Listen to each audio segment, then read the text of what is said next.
കാസർഗോഡ് ചെമ്മനാട് സ്വദേശിയായ ശ്രുതി ചന്ദ്രശേഖരന് എതിരെ കൂടുതൽ തട്ടിപ്പ് പരാതിയുമായി യുവാക്കൾ എത്തി. ഇൻകം ടാക്സ് ഓഫീസർ ചമഞ്ഞാണ് പലരെയും ഇവർ തട്ടിപ്പിന് ഇരയാക്കിയത്. ഇതിനായി വ്യാജ തിരിച്ചറിയൽ കാർഡും യുവതി നിർമ്മിച്ചു. ചെമ്മനാട് കൊമ്പനടുക്കം സ്വദേശിയായ ശ്രുതി ചന്ദ്രശേഖരനെതിരെയാണ് ഇപ്പോൾ പരാതി വ്യാപകമാകുന്നത്.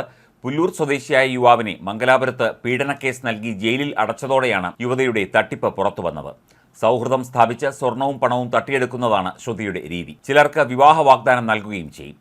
മംഗലാപുരത്ത് ജയിലിലായ യുവാവിൽ നിന്ന് 6 ലക്ഷം രൂപയാണ് ശ്രുതി തട്ടിയെടുത്തത്.